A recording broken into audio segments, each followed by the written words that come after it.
يا اهلا وسهلا بالحلوين، عاملين ايه؟ يا رب تكونوا بخير ودايما مبسوطين. وحشتوني وحشتوني وحشتوني. وعلشان كده انا المره دي بدات الفيديو معاكم باللخبطه اللي كانت عندي في الشقه، عشان تعذروني. ولا بادئه بقهوه ولا بفطار ولا باي حاجه. فيلا بينا بقى، تعالوا اقول لكم نيمو كانت فين وليه بدأ تصوير الفيديو بالسقف كده. يلا بينا، حطوا لي لايك قمر زيكم، ومستنيه الكومنت السكر بتاعكم بعد الفيديو ما يخلص. وطبعا لو انت اول مره بتشوفي القناه يشرفني وينورني انك تنضمي لينا. يلا بقى دوسي بسرعه على كلمه اشتراك اللي تحت الفيديو، وكمان دوسي على رمز الجرس وكلمه الكل. وما تنسيش تسيبي لي كومنت قمر زيك تقولي انك مشتركه جديده معانا في القناه علشان اعرف وارحب بيكي. يلا بينا. طيب بصوا بقى يا حبايب نيمو الحلوين، انا كان عندي لخبطه الفتره اللي فاتت. هنقعد بقى نحكي مع بعض ايه الظروف وايه كل حاجه. المهم انا هنا بصور السقف ليه، مش اعجاب بالسقف خالص. انا قلت عملت شويه تجديدات كده. وطبعا حبيت اشارككم برضو بيها، الناس اللي عايزه تجدد، داخلين بقى على رمضان، عايزين تجددوا، عايزين تعملوا حاجه حلوه، حاجه مختلفه. انا كان عندي السقف، يعني وقت ما جيت اعمل الشقه بتاعتي، ادهنها. يعني المهم يعني النقاش ابتكر ابتكارات جامده جدا وراح اعمل لي الكرانيش فيها نبيتي. كان وقتها بقى من كذا سنه النبيتي طالع موضه، بس هو افور شويه فيه. وخلاص ومشي بقى وخلع. ف قلت بقى خلاص، يعني خد وقت وراح وخلصنا نغيره بقى. وكان نبيتي، واللون ده مش عارفه والله اللون ده اسمه ايه يا بنات، مش عارفه بجد، بس ما علينا. المهم ان هو كان الوان كتير شويه. فخلاص وقتها قلت مش مهم، وخدنا يعني خدت الوقت وخلصت. بس مع الوقت بتكتشفي اني بجد بجد كل ما تهدي في الالوان وتبقى الالوان فاتحه بتدي وسع وبتدي راحه كده نفسيه، وبصوا بتبقى قمر. فنصيحه لاي حد بيجدد، اي عروسه، فتحي على قد ما تقدري. صدقيني حتى لو شقتك صغيره جدا هتديكي وسع وراحه حلوه قوي. انا بقى جبت النقاش، قلت يدهن بس الكرانيش، الجبس. يعني مش هدهن الشقه، انا ما دهنتش الشقه. بس صدقوني يا بنات، بالرغم ان هي حاجه بسيطه، بصوا منظر الريسبشن ومنظر الشقه كان مقلوب عندي. يعني الدنيا كانت بايظه خالص. انا قلت مش هعمل حاجه في الحيطان، الحيطان كويسه، هي اللون بتاعها اللي هو الاوف وايت، والديكورات فيها هاديه وبسيطه. حتى ورق الحائط ما شلتوش، لان هو برضو الرسمه بتاعته هاديه جدا، مش اوفر ولا الوان ولا ورد ولا الكلام ده خالص. لا، هي كانت الرسمه اللي هي ال 3 دي. فالدنيا كانت بسيطه. انا بس اللي كان عامل لي ازعاج فعلا اللون الجبس، وخصوصا ان كان حاكمني قوي في الديكورات، يعني اللي هو كان نبيتي. بصوا يا بنات، بصوا دي الديكورات اللي كانت على الارفف واللي كانت في الريسبشن، بصوا عامله ازاي، حطها ازاي. المهم هنا بقى النقاش كان بيدهن. بصوا اللون النبيتي كان جاحد جدا. عايزه اقول لكم عبال ما هو اختفى تقريبا بجد، النقاش دهنه اعتقد 4 مرات او حاجه. وتقدروا ان انتوا تجيبوا البلاستيك وتدهنوه بنفسكم. بس انا يعني جوزي دراعه وجعه شويه، فما كانش هيقدر ان هو يدهنه. فقلت له خلاص نجيب حد، ويعني باليوميه يعني وكده، ويبتدي ان هو يدهنهن. هو على فكره هو اخد يوم، 3/4 يوم كده، خلص على اخر النهار، لانه كان بيدهن الريسبشن كله اللي هو الكرانيش يعني، ويستنى تنشف كذا مره بقى، زي ما بقول لكم 4 مرات. ايه كمان دهنته؟ السقف بتاع الطرقه بتاعه الشقه، يعني هوريهولكوا برضو. ده بقى كان ما شاء الله ما شاء الله، كان النقاش عاملهولي كله على بعضه نبيتي في نبيتي. يعني يا عم احنا النبيتي كان طالع ترندي وجميل وكل حاجه، وانا بحب اللون النبيتي بس مش الدرجات دي. بس ما علينا. قلت لا خلاص انا عايزه لون ابيض ساده، عشان خاطر يعني الدنيا كده تبقى هاديه وبسيطه. فقلت برضو اشارككم الحاجه البسيطه دي، علشان زي ما بقول لكم عايزين تجددوا، عروسه محتاره في الالوان. بصي كل ما تكون الالوان يعني مثلا زي الفانيلا لاتيه، زي الجراي الفاتح قوي اللي مدي على ابيض شويه، تقريبا بيسموه جراي تلجي حاجه كده، زي الابيضات. الحاجات دي بتحلك فرصه في حاجات كتيره قوي، لان انتي ممكن تعملي ديكور بالوان ويكون كويس وجميل، تيجي بعد كده عايزه تغيري ستاره سجاده مش عارفه ايه، تحسي ان الدنيا زحمه، يعني فاهمه. بصوا بقى يا جماعه، بصوا سقف الطرقه. ده كان كده سقف الطرقه اللي هي بتاعه الغرف يعني عندي وكده. كان عامله كله نبيتي، ونبيتي تقيل قوي فاهمني، ومط وكده. برضو خد 4 مرات دهان. وبرضو حولته للون الابيض، لانه فعلا كان، بصوا الاحمرات والنبيتي والحاجات دي من الحاجات اللي هي يمكن شويه بتسبب ايه، توتر او ازعاج، عكس بقى الالوان الهاديه. خصوصا ان دلوقتي الموضه في الديكورات ان انتي تتجهي لالوان الطبيعه، عارفين اللي هو الالوان بتاعه الهيش والسنابل والوان الهاديه والبيجات والكلام ده كله. بصوا كده، دي كان اول وش، حبيت برضه اوريه لكم. طبعا النبيتي كان واضح وضوح الشمس يعني تحته، ما راحش والله غير في رابع مره. في الوقت ده بقى طبعا تابعوا معايا لاخر الفيديو، حطوا لي لايك اموره زيكم علشان هتشوفوا بقى الشقه بعد ما خلصت بقى شكلها ايه. تعالوا بقى، كان النقاش شغال، قلت بقى انا ايه ادخل كده اشوف كام حاجه ورايا بساط يعني اعملهم. وطبعا عملت له يعني عملت غدا سريع كده. اي حد اكيد شغال لازم نقدره، ولازم ان احنا نعمل له اكل وكده. المهم كان عندي هنا البيض، دي كرتونة بيض. بصوا كنز كنز، يا رب ارحمنا.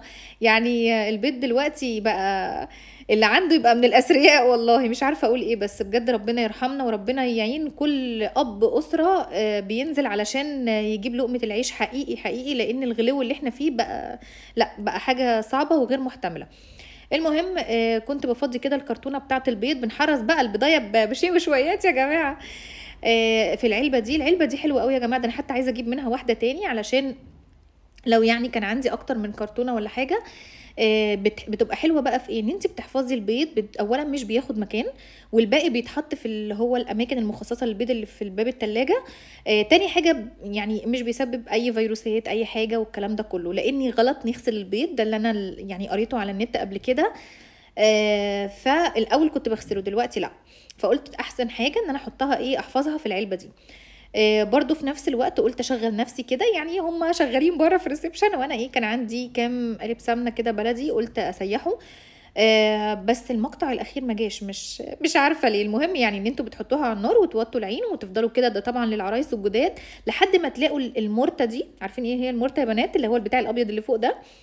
بتلاقوها لونها بقى ذهبي حلو. طول ما هي بيضه اعرفي ان السمنه ما استوتش، ولو قفلتي عليها والسمنه ما استوتش بعد كده بيحصل لها عفونه وبتبوظ، فحرام طبعا. فانت تفضلي وراها لحد ما تلاقي المرته او اللي هي الفتافيت دي اللي بتبقى فيها لونها بيبتدي يغمق، يعني تطفي عليها وهي لونها ذهبي وحلو، وما تطفيش عليها وهي غامقه، لان السمنه بعد ما بتطفي عليها بتفضل برضو في مرحله غليان. فممكن لو انت طفيتي عليها وهي ذهبي غامق تغمق اكتر وتتحرق. ما هو خدي بالك، ولا تحرقيها ولا تسيبوها ايه نيه، يعني خير الامور الوسط. ركزوا كده معانا علشان ايه السمنه ما تبص ولا حد يضحك عليكي. فانتي زي ما قلت لكم بتطفوا عليها. انا بعرفها على طول، اول ما الاقي المرته بقت لونها ذهبي حلو كده ببتدي ان انا ايه اطفي عليها وانقلها من على العين، علشان طول ما هي على العين حتى لو مطفيه السمنه بتغلي. سيبيها تهدى شويه طبعا، ما تكونش اتجمدت، وتعبيها في علب وخلاص. هنا بقى كنت بطحن توابل، كنت محتاجه كمون وفلفل. انا بجيب التوابل صحيحه وبسيبها في الفريزر. طول ما انتوا بتسيبوها في الفريزر يا جماعه على فكره بتحتفظ بريحتها. لما بتفضل قاعده بره، احنا عارفين ان الكمون والحاجات دي بتحتوي على زيوت، فطول ما هي لو طحنتي كميه كبيره، انا بطحن على قد على فكره على قد العلبه بتاعتهم بس. ليه؟ هتطحني كميه كبيره، لو قعدت معاكي بتبتدي الزيوت دي ان هي تحسوا ان الريحه، عارفين ايه يعني، مثلا الكمون كمكم ما بقاش ريحته فواحه، هو والفلفل زي ما بتبقي لسه طحناهم. فلا، نصيحه لو عايزه، طبعا احنا بنقول النصايح لبعض، حاجه انا جربتها بقولها لكم، حاجه انتوا جربتوها بتكتبوها لي في الكومنتات، علشان احنا بنحب نفيد بعض. في برضو عرايس جداد بتبقى مش عارفه، وانا لسه بتعلم وانتوا لسه، بصوا مفيش حد يعني ما بيتعلمش، لازم كلنا بنفضل ايه لاخر لحظه في حياتنا نتعلم.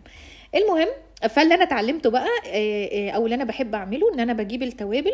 اوكي هاتي كميات كبيره مفيش مشكله، بس حطيها في الفريزر هتحتفظ بطعمها، وطلعي اطحني مش على قد الطبخه، اكيد احنا مش ناقصين ملل، لا على قد مثلا علبه البهارات الصغنططه بتاعتك زي العلبه دي كده، تخلص اطحني تاني.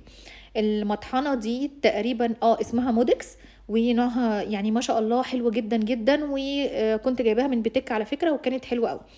بس كده ابتديت بقى ان انا اعبي الكمون بعد ما طحنته. عايزه اقول لكم بقى انتوا وحشني جدا جدا جدا جدا، مش قادره اوصف لكم قد ايه، ومش عارفه والله يا بنات، يعني الفتره دي شويه كده ايه امتحانات، كمان كان عندي فرح وكنت مرخومه معاه شويه، وبعدها بقى عزومه ومش عارفه ايه. وبعد كده دخلنا في امتحانات الشهر، ما اعرفش ازاي واحنا لسه داخلين الترم اصلا، مش عارفه بس هو كده. ودروس بقى يعني يعلم الله، انا عندي كل يوم درسين، ما هو درس الولد ودرس للبنت وهكذا. فبتلاقوا ممكن مثلا الدروس تبدأ عندي من 5 يخلصوا على الساعة 9-10 بالليل، بعدين تحضير بقى التيبل والحاجات اليوم حقيقي حقيقي بيخلص بسرعة، او ببقى مشغولة شوية. بس ده طبعا مش مبرر خالص ان انا متاخره عنكم، فبجد سامحوني، وبجد انتوا وحشني جدا جدا جدا. بيصعب عليا قوي لما اشوف ان انتوا بتكتبوا لي كومنتات يعني يوم ارجعي، يعني وانتي وحشتينا، وعلا يا روح قلبي، يعني بجد انتي وحشاني والله، وكلكم وحشتوني حقيقي حقيقي كلكم، ونوجا وخالته ام علي وكلكم وعبد الباسط، كلكم حقيقي حقيقي حقيقي وحشني جدا جدا جدا.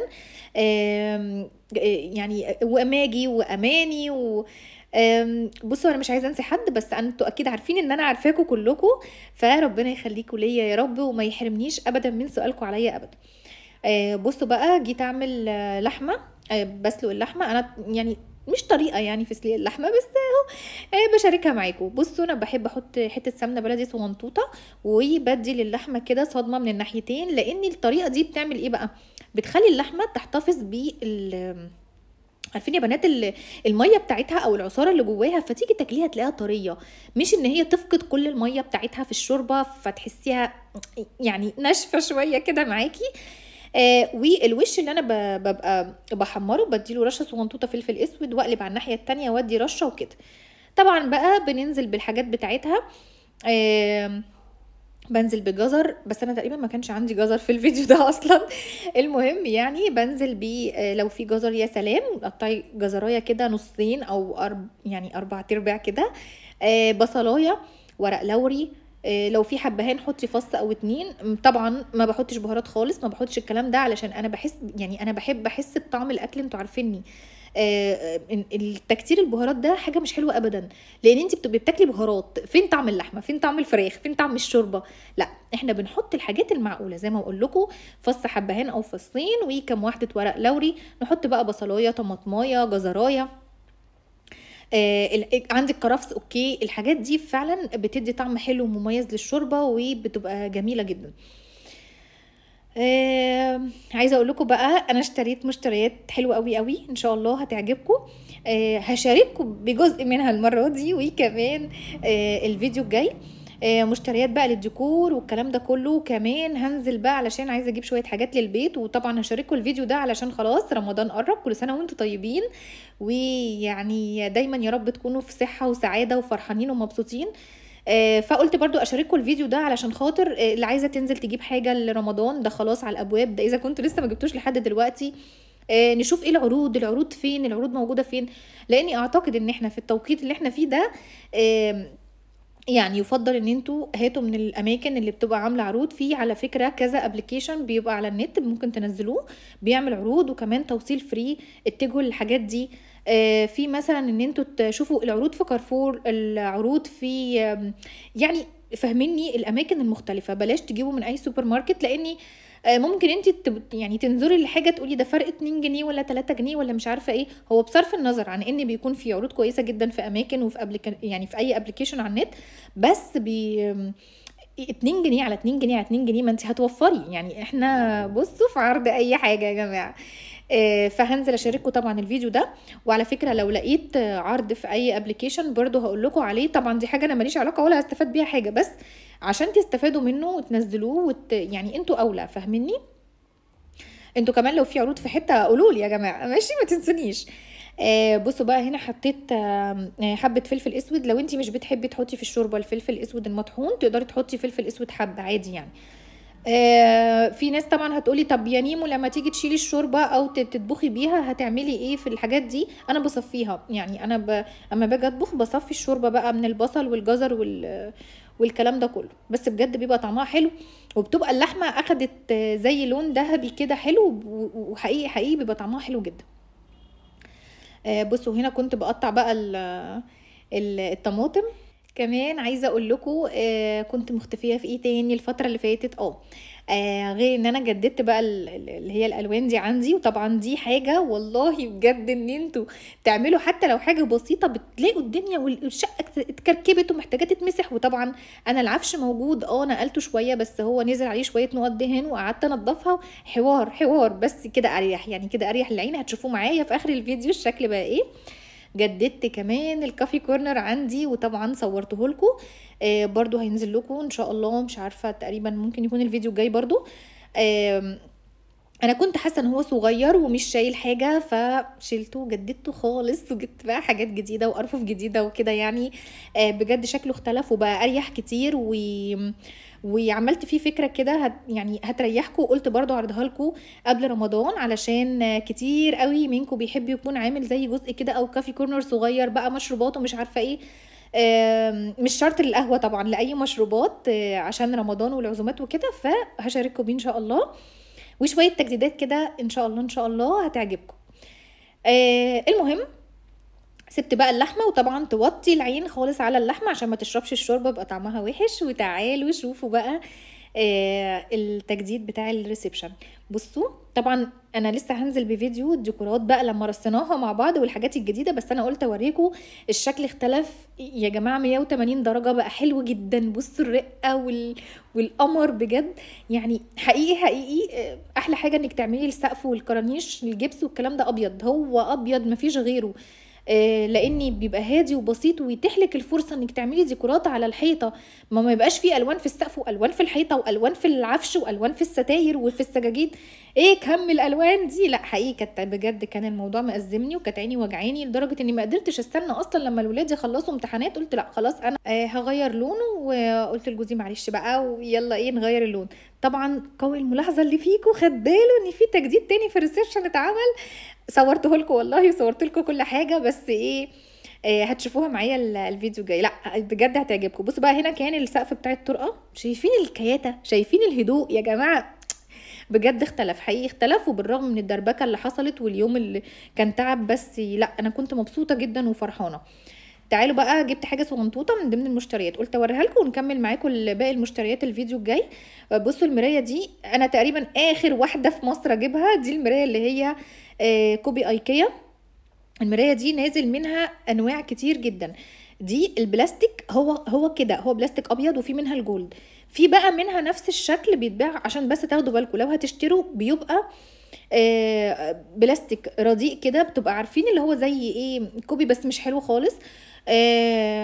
وبيبقى اللون بتاعه مطلي، يعني مثلا هو بلاستيك عادي طالينه ابيض طالينه جولد او اسود، فمش بيبقى حلو. لكن ده هو مش مطلي، هو البلاستيك كده لونه ابيض. وكانت ب 375 انا فاكره سعرها علشان خاطر كان مكتوب على الكرتون اهو. بس كانت حلوه قوي وشيك. المهم هنا بقى جوزي كان بيركبها، بنركبها فين؟ في دخلة باب الشقه. انتوا عارفين انا حاطه الجزامه، فركبتها فوق الجزامه، حسيتها شكلها شيك كده. احلى حاجه ان انتوا تحطوا في دخلة باب الشقه مرايه، بيدي وسع وشياكه كده، وبنبص فيها برضو واحنا خارجين. فحسيت ان دي مرايه هاديه كده وسيمبل، وان شاء الله نبقى نعمل تغيير جامد جدا في المكان ده، ان شاء الله هيعجبكم.